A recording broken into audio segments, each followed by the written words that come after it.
Chers amis, le concert de Lorenzo Naccarato va commencer.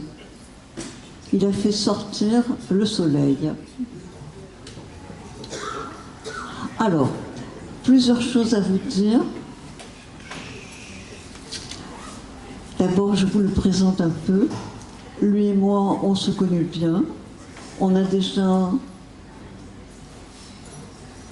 s'est déjà rencontrés à plusieurs reprises. Pour ceux qui le rencontrent pour la première fois, vous allez avoir l'occasion, à la fin du concert, l'occasion de lui poser des questions sur son chemin, le parcours qu'il a fait jusqu'à nous, et à la fois ses voyages, ce qu'il en a rapporté, et aussi le rôle que les oiseaux jouent dans sa vie. C'est, je crois, le plus important. Moi, c'est là-dessus que j'aimerais l'entendre nous parler. Déjà, le titre des murmurations d'oiseaux entre l'Allemagne et le Sénégal. C'est un énorme voyage et il sait le raconter avec beaucoup de poésie. C'est un voyageur, un pianiste, un compositeur. Tout ce que vous allez entendre, c'est lui qui l'a composé. Et c'est un homme orchestre en plus. C'est un Bouddha avec 50 000 bras, mains. Et il va chercher à droite et à gauche autour de lui tout ce qu'il va nous faire entendre. Alors pour tout ça, je le dis entre parenthèses, il y a un chapeau qui est à moi et que je reprendrai à la fin du concert. Ce chapeau, c'est... Il y en a deux en fait. Non, mais il y en a un pour autre chose. Alors, il y a même deux chapeaux, mais un suffirant. Un suffirant, et on a besoin dans la journée de beaucoup de chapeaux, parce qu'il y aura les petits papiers, parce qu'il y aura le concours d'éloquence. Donc, on reprendra rapidement les chapeaux à la fin du concert. Je pense qu'on est tous là, sauf le guetteur à l'accueil. Il a dit qu'on pouvait commencer. On peut lui dire que c'est commencé, mais comment le lui dire? Il a dit qu'on pouvait commencer. Ah bon, d'accord. Eh bien, on va commencer. Je vous propose d'écouter Lorenzo, et après, vous aurez tout le temps de lui poser des questions sur la façon dont il a pratiqué ça jusqu'ici pour arriver jusqu'à nous. Donc, c'est à toi, Lorenzo. Grazie. Ho giusto dirvi di spegnere il telefono, anche se volete avvicinarvi, perché suono piano, quindi potete anche venire più vicino, che ci sono posti qua.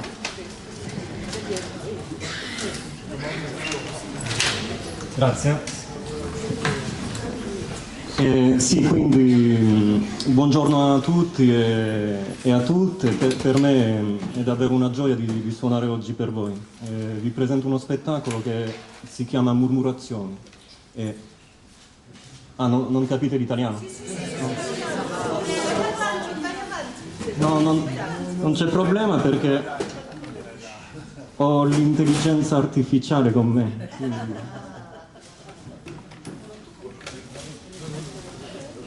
buongiorno, è una gioia di suonare per voi oggi.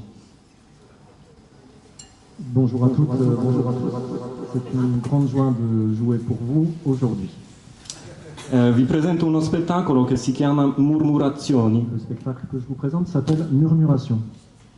La murmurazione indica un nugolo di stormi ed è un fenomeno che mi piace perché mi ricorda la gioia che provo quando suono la musica, quando improvviso anche. La murmuration désigne une nuée d'oiseaux. C'est un phénomène qui me plaît parce qu'il me rappelle la joie que j'éprouve quand je joue de la musique, quand j'improvise.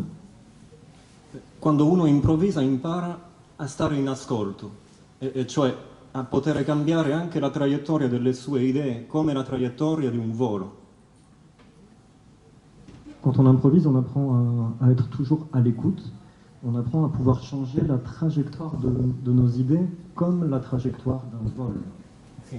E un'altra cosa è che in un nugolo di stormi non c'è un capo, e cioè ogni uccello è responsabile della propria traiettoria affidandosi ai suoi 6 vicini. Dans une nuée, il n'y a pas de véritable chef, puisque chaque oiseau est responsable de sa propre trajectoire en se fiant à ses 6 voisins les plus proches. Allora nel mio caso i miei 6 vicini, li vedete, sono questi 6 magnetofoni cassette che man mano si sono posati sul mio pianoforte come fossero uccelli estinti anche. Dans mon cas, mes 6 voisins sont ces 6 magnétophones cassettes qui petit à petit se sont posés sur mon piano à la façon d'oiseaux en voie d'extinction. Loro mi faranno guida per orientarmi in questa musica. Ils me serviront de guide pour m'orienter dans cette improvisation musicale. Buon volo.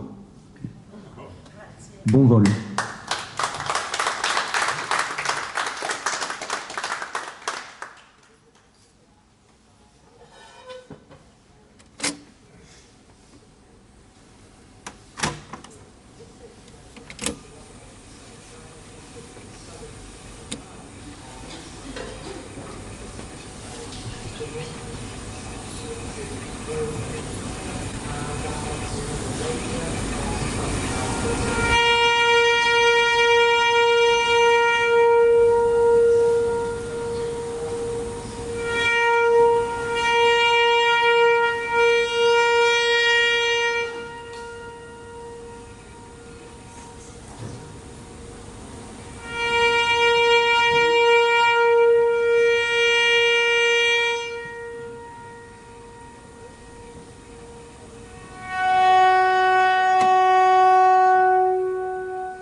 Sì, tutto bene? Tout va bien? Allora, quest'autunno io e il mio pianoforte, Italo, abbiamo fatto un grande viaggio per celebrare il mondo degli uccelli. Cet automne, avec mon piano Italo, nous avons fait un long voyage pour célébrer le monde des oiseaux. Siamo partiti a settembre dal nord della Germania per raggiungere il Senegal a dicembre, seguendo la stessa strada degli uccelli migratori. Nous sommes partis en septembre depuis le nord de l'Allemagne pour rejoindre le Sénégal en décembre en suivant la même route qu'une migration d'oiseaux.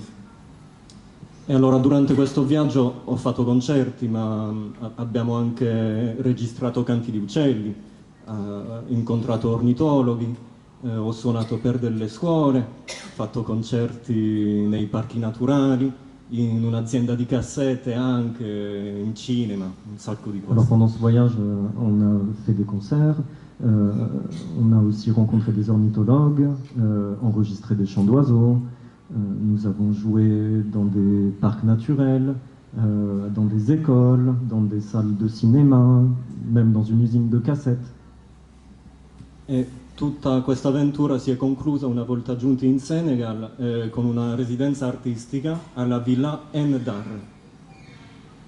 Et toute cette aventure s'est conclue en décembre, une fois arrivé à Saint-Louis du Sénégal, par un temps de résidence artistique à la Villa Ndar. E ora continuo con una delle mie prime composizioni, è un tema che è intitolato Animal Locomotion e che simbolizza per me l'idea di un viaggio Alors migratorio. je vais continuer avec une de mes premières compositions. C'est un morceau intitulé Animal Locomotion. Il représente pour moi l'idée d'un voyage migratoire.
Bon, on arrive au moment un peu triste du spectacle. C'est le moment où je vais vous faire en...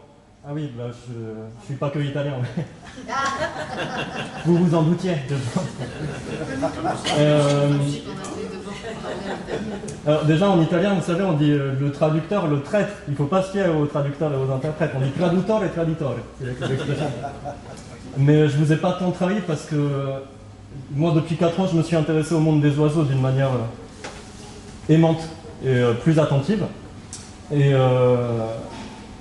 pour autant, je sais que je ne suis pas un oiseau et que je ne parle pas à étourneaux, je ne parle pas à mésanges. Et ce que je vous propose là, c'est comment moi j'ai interprété ces 4 années à leur contact. Et comme toute interprétation, elle révèle des choses de ma sensibilité et puis de ce que j'ai pu glaner de cet univers. Une des choses qui m'a marqué quand j'ai commencé à faire des recherches sur le monde des oiseaux, c'est un chiffre qui nous alerte sur l'extinction des oiseaux. En Europe, depuis 30 ans, même 40 ans là je pense, on compte à peu près 1/3 des oiseaux en moins disparus. Et c'est un chiffre sur lequel je suis tombé dès le début de mes recherches. Enfin, tout le monde le sait, les scientifiques nous alertent là-dessus depuis belle lurette. Et moi, ce qui m'a inquiété, c'est qu'à la lecture de ce chiffre, j'ai rien ressenti. Vous voyez, j'ai pas été plus triste que ça ou ému, comme si je pouvais plus me sentir touché par ça. Et ça m'a inquiété. Et donc, parce que je pense que pour vivre ensemble, la clé c'est qu'on puisse s'écouter, et si on s'écoute peut-être qu'on pourra s'aimer un peu plus. Et ben, je me suis dit, pour aimer les oiseaux, je vais essayer de faire la même route que eux. Et voir si c'est possible de pendant presque 6 mois me déplacer avec tout ce que vous voyez là, avec mon piano italo. Et ça a été comme un cadeau. J'ai voulu le penser comme un cadeau pour les oiseaux. Je vous aime bien, hein. J'ai aussi fait des concerts, je veux dire, vous les humains, mais j'ai aussi imaginé ça pour jouer pour eux, pour les oiseaux. Il y a des moments pendant mon voyage où j'ai pu juste sortir le piano à un endroit où il y avait les oiseaux et où je voulais jouer pour eux. Donc j'ai fait ce voyage pour leur dire que je voulais être ému de leur disparition. Et l'autre chose que j'ai fait, c'est que j'ai j'ai composé un morceau, une sorte de réponse au chant de l'oiseau qui s'appelle Hawaii Oh-Oh. C'est le prochain morceau que je vais vous faire écouter. Alors, Hawaii Oh-Oh, c'est un oiseau originaire de l'île de Hawaï. Ça, c'est son chant. Voilà. Il fait une trentaine de centimètres de haut. Il a un plumage noir et jaune, très élégant. Et là, donc vous entendez un oiseau enregistré en 1986. Et aujourd'hui, c'est la dernière trace qu'on ait de cette espèce qui s'est éteinte depuis. Donc c'est comme si vous étiez en train d'entendre le dernier enregistrement de Hawaii Oh-Oh. Et ce que je dois vous dire aussi, c'est que ce qu'on entend, c'est son chant nuptial. Donc il est en train d'appeler son être aimé, et on s'imagine vite qu'il n'a jamais entendu de réponse à son appel. Et alors ça m'a pour le coup beaucoup remué. Et je me suis dit que même 40 ans après sa mort, à cette espèce et à cet oiseau, ben moi je trouvais que j'ai une responsabilité à lui faire une réponse. Et donc c'est le morceau que j'ai composé qui s'appelle Hawaii Oh-Oh.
morceaux de ce moment musical. Effectivement, je serais très heureux d'avoir un petit temps d'échange avec vous si vous avez des questions sur le voyage, sur comment j'ai imaginé toute cette installation. Je vais vous quitter donc avec un morceau que j'ai écrit pour piano et couverture de survie. Peut-être que vous vous en êtes aperçu, mais j'ai mis beaucoup d'objets à l'intérieur de mon piano pour changer le son. Ça, c'est des joints de cafetière italienne. Là, c'est un petit objet des bars à cocktails, on appelle un strainer, c'est quand on sert les cocktails. Le crin d'archer, le scotch, voilà. La couverture de survie, ça fait un très joli son. Et puis, vous le savez aussi bien que moi, la survie, ça nous connaît bien les oiseaux et les musiciens. Donc, c'est une manière d'exorciser l'état de survie dans lequel on est. Et puis, surtout, vous dire que des moments d'écoute, comme celui de ce matin, bah, ça me ramène à de la vraie vie. Et pour ça, bah, je vous remercie à tous. Je vous souhaite de continuer à écouter les oiseaux autour de chez vous, de continuer à écouter les pianistes autour de chez vous aussi. Et je vous quitte avec ce morceau qui s'appelle Anorak. Anorak, ça signifie le vent en inuit, dans la langue des Inuits.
Si vous êtes content que j'en fasse une dernière. Allez, un bis, ça va être Ouais.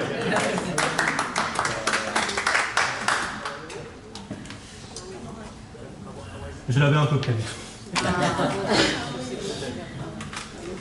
Le bis, c'est pas un oiseau que vous allez entendre, mais c'est une voix qui m'émeut tout autant depuis que je suis petit.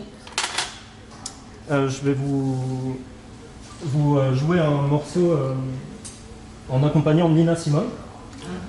Nina Simone, je ne sais pas exactement pour quelle raison, mais je trouvais ça beau de l'inviter à clore ce spectacle dédié aux oiseaux. Elle m'a beaucoup influencé à la fois comme pianiste. Vous le savez sûrement, elle aurait mérité d'avoir une plus grande reconnaissance pour ses talents de pianiste, mais à l'époque d'être une femme et afro-américaine, elle lui a fermé les portes des grandes écoles, des conservatoires. Enfin, une grande pianiste classique, hein, c'était ça son rêve. Bref, donc je voulais la convoquer. C'est une figure qui m'invite à toujours être à l'écoute, à aussi être dans un militantisme fort pour défendre des endroits d'écoute. Et le morceau qu'elle chante là, c'est un gospel. C'est He's got the whole world in his hands. Je pense que vous aussi, vous avez le monde entier entre vos mains, et il ne faut pas qu'on l'oublie. Donc c'est avec ça que je vous dis au revoir.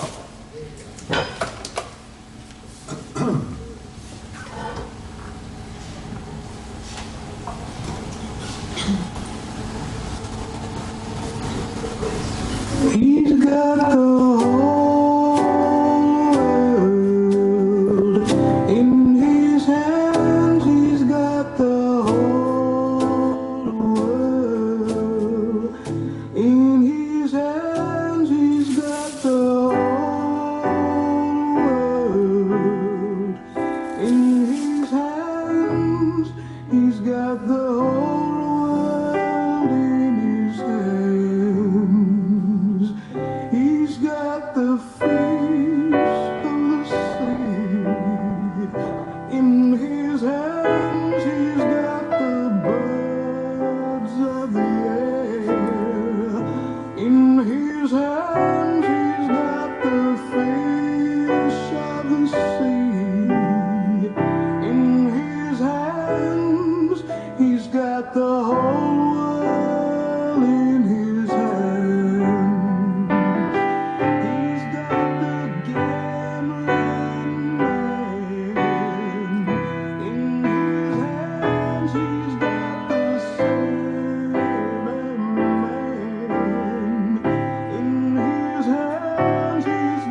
peut vous demander comment vous avez fait pour transporter tout ça. Ouais, Quel itinéraire. c'est insensé. Je me suis déplacé avec le petit camion qui est garé derrière, là. J'ai appelé Marcelli. C'est un Peugeot Boxer. Et donc, j'ai une rampe.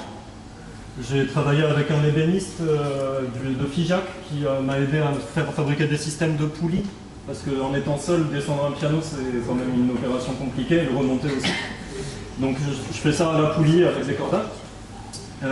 Et après, tout le matériel, pareil, je le stocke, harnais, et ça me prend à peu près 2 heures d'installation, 2 heures de démontage.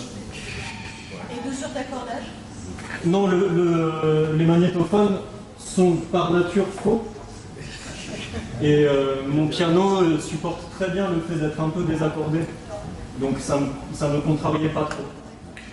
Je lui ai fait faire un accordage avant de partir et un au retour du Sénégal.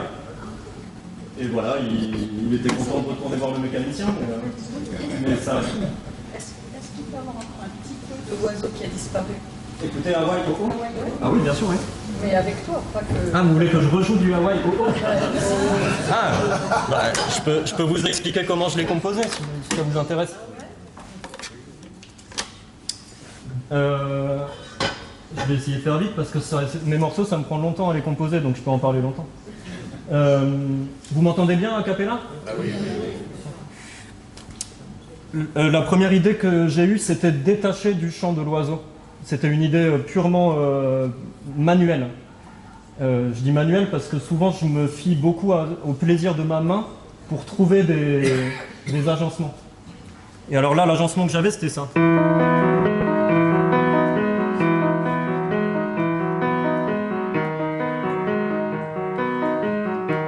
Trouver ça, je vais commencer à 2 mains, parce que c'est compliqué à faire à une main. Donc l'idée c'était d'avoir 1, 2, 3 notes à la main gauche et 2 à la main droite, donc en alternance. Et ça ressemble à ça. Pardon.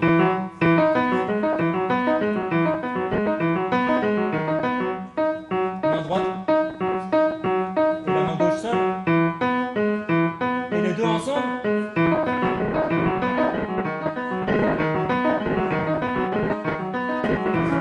Voilà, donc déjà je m'amusais à ça. Je me suis dit ça, je vais le passer à que ma main gauche. Donc là j'ai bossé à peu près 2 mois pour que ma main gauche elle puisse le faire correctement. Et ensuite je me suis amusé à changer ce que je considère être le temps, l'endroit où tombe le temps. Donc si vous voulez, je peux le faire entendre comme ça. 1, 2, 3, 4, 5, 6, 1, 2, 3, 4, 5, 1. Ou bien 1, 2, 3, 4, 5, 6, 1, 2. Et je reviens à l'autre. Voilà. Donc je me suis amusé juste à faire que je crée une illusion d'un endroit qui s'apparaît être stable, puis en fait non, c'était pas là l'appui. Ça c'était la première idée. Ensuite j'ai découvert Hawaï Oh-Oh. Et comment l'as-tu découvert? J'ai cherché oiseaux disparus, chants enregistrés. C'est un des premiers résultats sur internet qui arrive. C'est devenu un emblème de l'extinction des oiseaux, ce Hawaï Oh-Oh. Et donc j'entends son chant, déjà je trouve qu'il y a un matériau mélodique prodigieux quoi. Donc j'ai essayé de trouver quelle note il chante. Si bémol, ré bémol, mi bémol. Mi, ré, fa, mi, ré, sol, mi, la. Si, la, sol, mi. La, sol, mi. Bon. J'ai trouvé l'enregistrement. Après, je me suis dit, c'est beau. Est-ce que ça marcherait sur les idées que je tourne depuis 2-3 ans, puis qui n'existent pas encore comme morceaux? Parce que ça, j'en ai une collection d'idées. Et alors, je tente. Et puis, je le mets sur cette idée.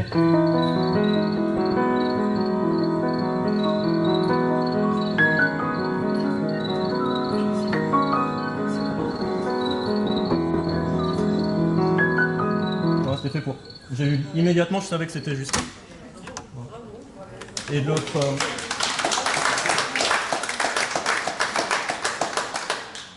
l'autre idée que je trouve émouvante, c'est d'utiliser des cassettes. Parce que, pareil, je l'ai fait de manière très intuitive de me tourner vers la bande magnétique au début.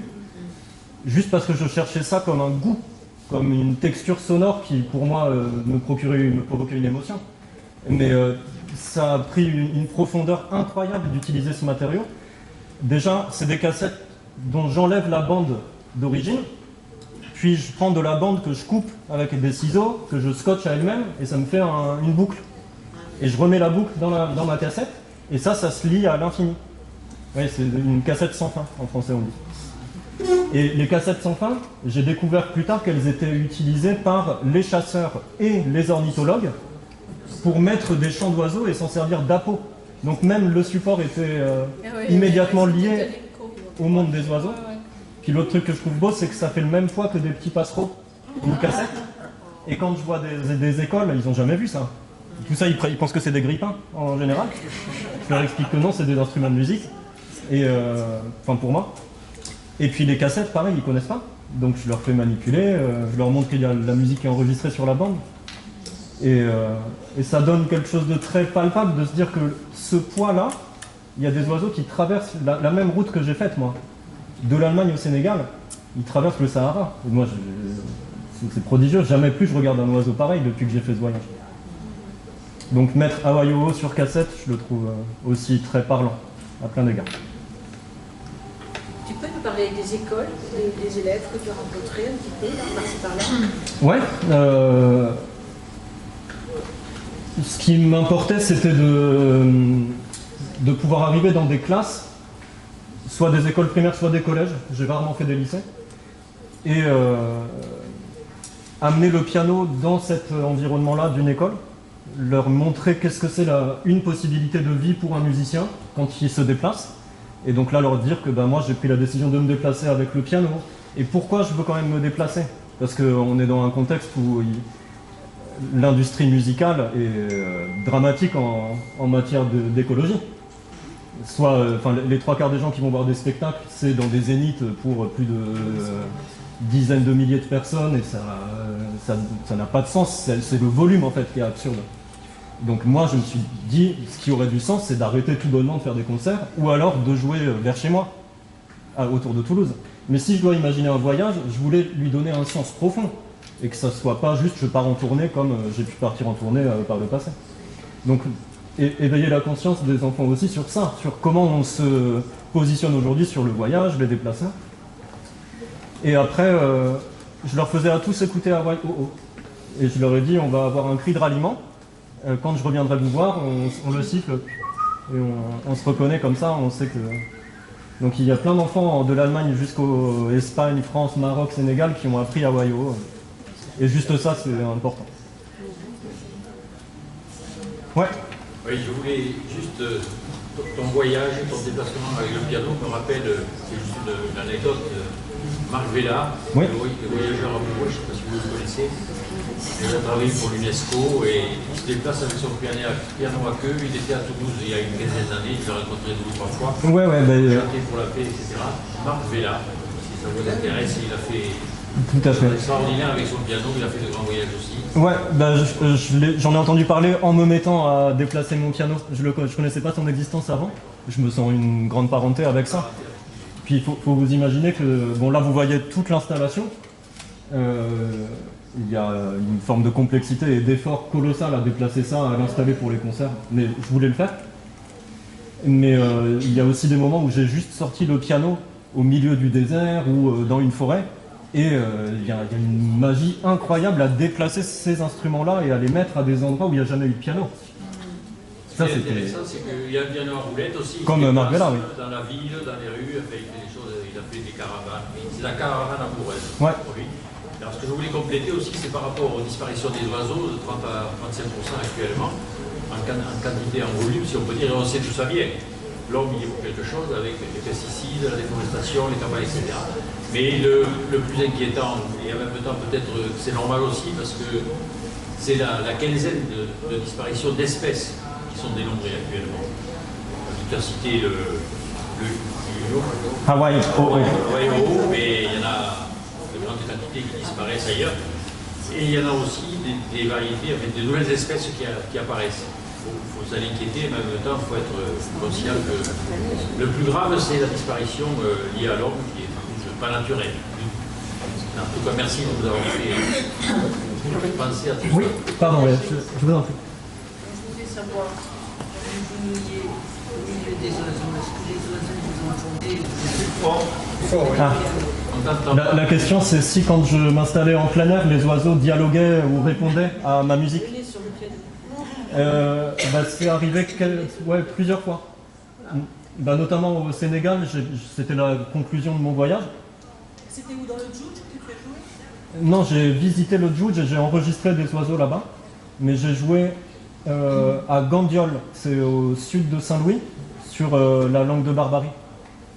C'était très compliqué d'amener le piano, c'était du sable. Moi, mon piano est à roulette, hein, mais c'est des roues pleines, donc ça marche pas dans le sable. Et bref, oui, dans des moments de concert en plein air, il y avait souvent effectivement la présence et une sorte de réaction de la part des oiseaux. Mais ce qui m'a plu, c'est que le public était d'autant plus attentif à ça. Parce que je leur parle d'oiseaux et d'écoute. Je pense que ça arrive tout le temps, quand il y a des concerts en plein air, que les oiseaux ils puissent interagir. Mais là, le public était hyper alerte et pensait que des fois c'était fait exprès. Puis des fois, je mets des chants d'oiseaux sur des cassettes, donc ça brouille, on sait plus trop d'où ça vient. Ouais. Je veux juste faire remarquer une coïncidence. Aujourd'hui et demain, la LPO organise un comptage des oiseaux dans les jardins. Donc, je ne sais pas si vous y allez participer, mais justement pour les espèces encore vivantes, c'est peut-être quelque chose à quoi il faut participer aujourd'hui. C'est une coïncidence par rapport à ce que tu fais aujourd'hui. Oui. C'est tout ce que je veux noter. Là, je me suis rapproché des LPO pour m'aider sur la construction de la tournée. La ligne de protection des oiseaux. Gilles et toi? Et Abid? Pourquoi vous avez commencé en italien? Ah oui. 3-4 questions. L'auteur italien. Bon, déjà, ça fait partie de mon identité, la langue italienne. Mon papa étant italien, j'ai toujours grandi en France, mais avec un fort attachement culturel à l'Italie. Je trouvais que c'était intéressant la posture d'écoute que ça provoque chez le spectateur quand on s'adresse à lui dans une langue étrangère. Parce qu'on veut porter l'écoute, on veut encourager la personne qui parle pour lui dire non mais ça va, on va comprendre ton message. Et j'aime bien vous forcer à aller directement dans cet état. Après ça m'amuse parce que c'est une manière drôle d'amener les magnétophones cassettes, de dire qu'il me sert de traducteur et d'intelligence artificielle. Il y a des publics qui y ont cru, qui ont dit mais comment t'as fait, t'as mis un ordinateur dans le magnéto? Oui.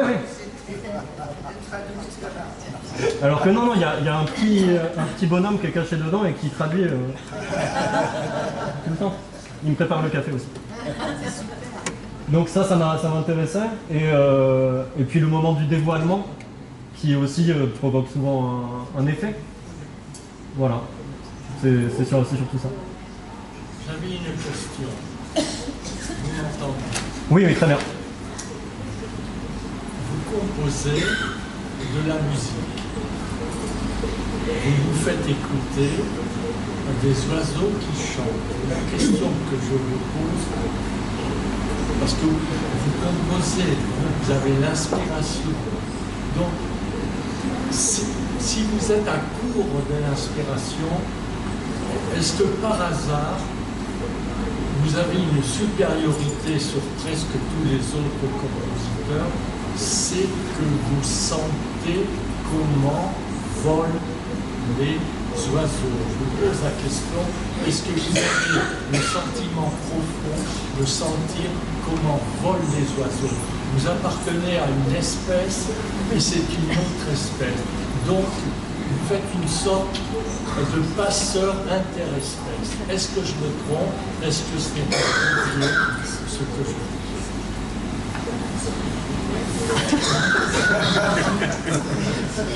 Son nom, c'est une question. Non, c'est oui, il y a beaucoup de manières de te répondre. Par exemple. Ma supériorité par rapport à d'autres compositeurs, c'est le poids de tout ça. C'est-à-dire que je me suis intéressé aux oiseaux parce que j'étais aussi arrivé à... Pardon, je vous laisse éteindre. Il n'y a pas de souci, ça arrive.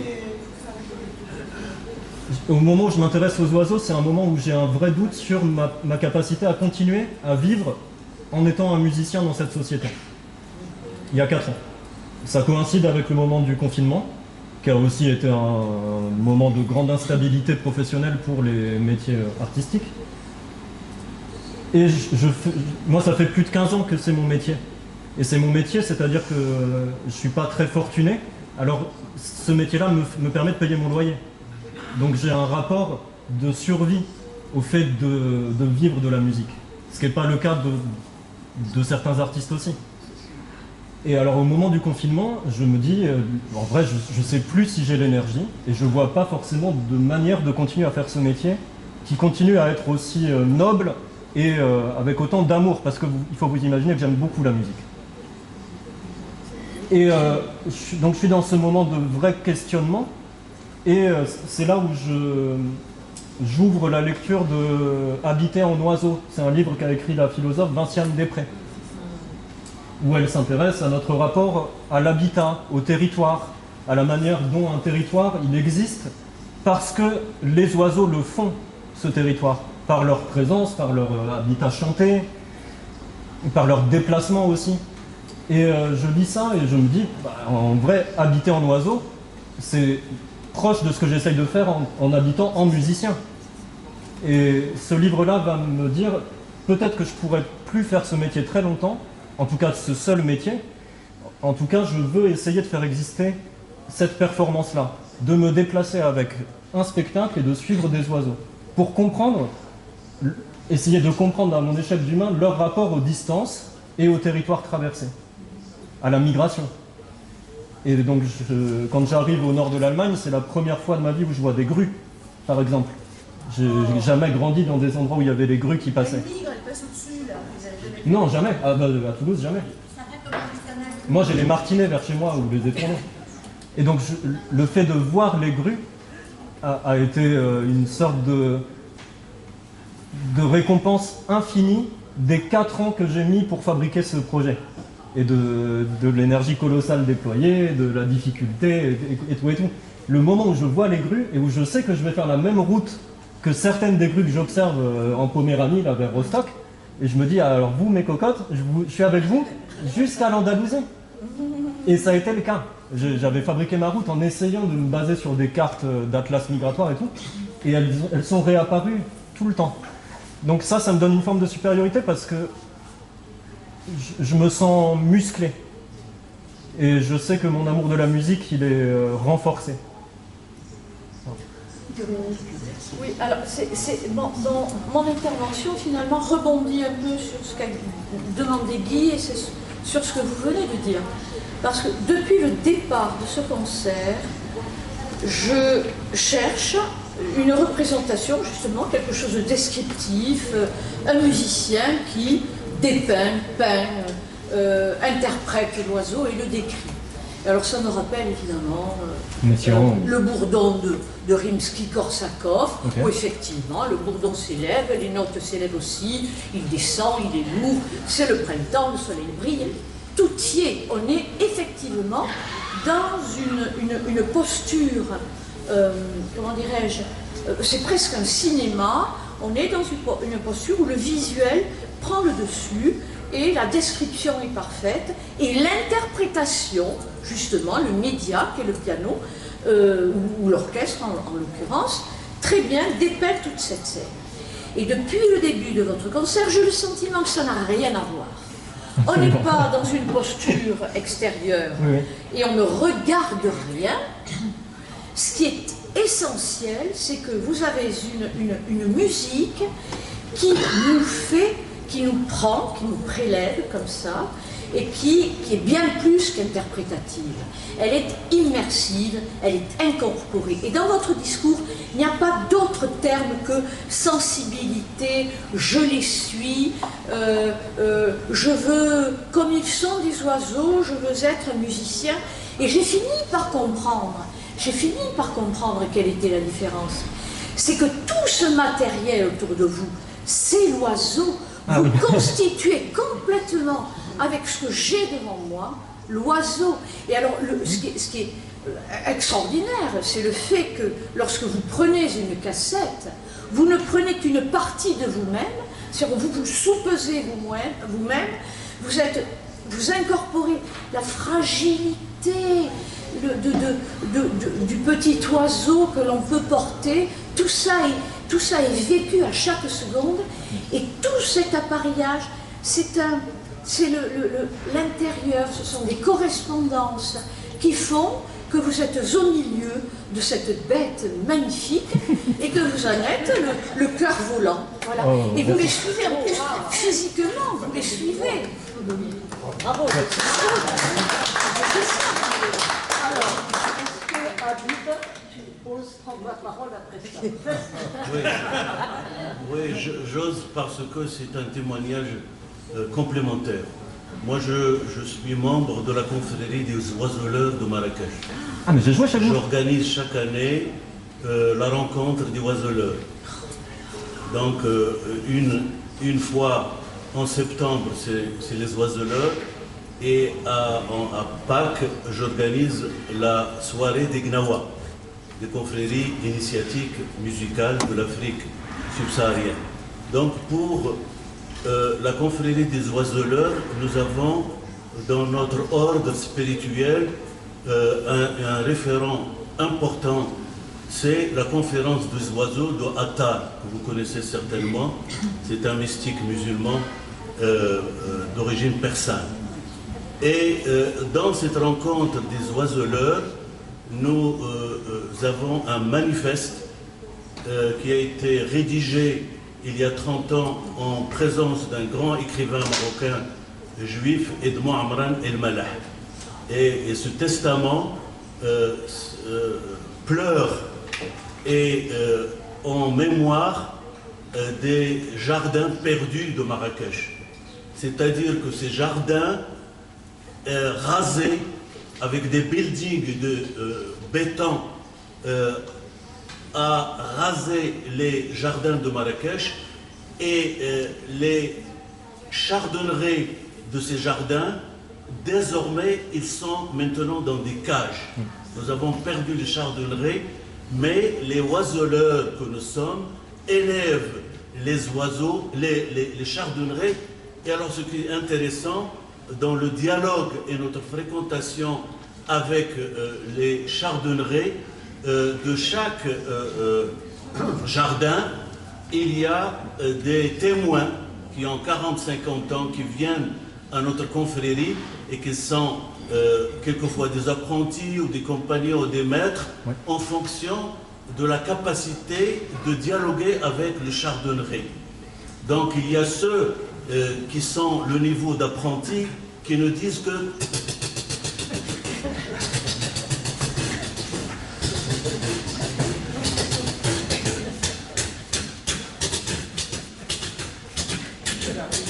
et les autres qui augmentent en grade, qui arrivent à dire titi, titi, titi, titi, et d'autres disent bali, bali, bali, bali, et d'autres disent titi, bali, bali, bali, bali, grrrr, titi, bali, bali, bali, bali, bali, bali, bali, bali, grrrr. Et le niveau de grade élevé, c'est titi, bali, bali, bali, grrrr, char, char, char.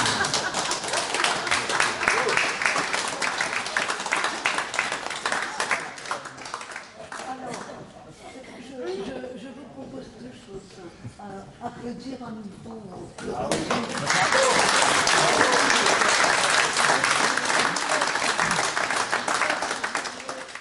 Le chapeau. Ah oui, c'est vrai. Il faut faire circuler. Et écoutez Marjorie Massé. Quelqu'un peut mettre en Annick et C'est quand même grâce à Annick, excusez-moi. Merci Annick.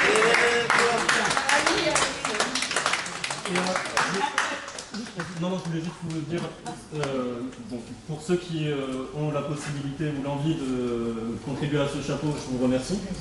Une autre manière de contribuer à ce travail, c'est aussi de me contacter. Si vous avez en tête un lieu qui vous plaît, et qui peut être un jardin, peut être une grange ou une école, enfin bref, un endroit où vous vous dites, j'aimerais bien faire en sorte que Lorenzo il puisse montrer ça et le faire entendre. L'un n'empêche pas l'autre. Oui, l'un n'empêche pas l'autre, mais je vous invite, oui, à... Je me déplace et m'installe en 2 heures, il me faut une prise de courant. En France? En France ou ailleurs. Je suis allé au Sénégal. Donc voilà, vous pouvez aussi... J'ai envie de vous dire qu'on peut fabriquer des moments de musique ensemble, et je vous sais tous assez motivés et enthousiastes pour y réfléchir, donc c'est une autre manière de rester en contact. Et je te remercie Annick, et je te laisse la parole. On applaudit Annick. Non.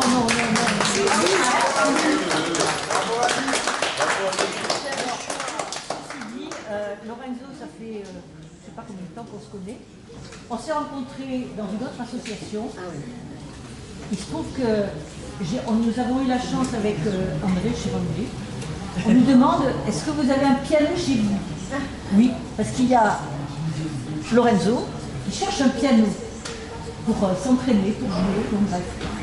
Il est venu, mais on a eu une chance extraordinaire, parce que il est venu, quand il y avait un concert à répéter un petit peu important, il venait chez nous répéter, il faisait partie du trio à l'époque, là. Et donc, on a eu des journées. Alors, on ouvrait la porte. Il y avait des voisins qui venaient, parfois. D'ailleurs, cet après-midi, enfin, tout à l'heure, et cet après-midi, il y aura aussi un voisin qui est venu t'écouter à la maison, qui viendra pour une conférence. Ce qui fait que moi, je n'arrêterai pas jamais de remercier Lorenzo. Parce que c'est merveilleux. Ben voilà. Donc, et je suis heureuse. J'étais un petit peu stressée. Parce qu'il fallait que, bien sûr... Beaucoup stressée. Ça nous surprend. Mais c'est toi qui as su l'emporter. Je te remercie, Lorenzo.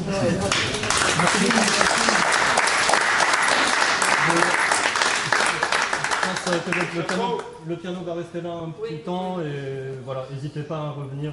Je prends du café souvent, je suis dans les parages. Merci mille fois. Merci.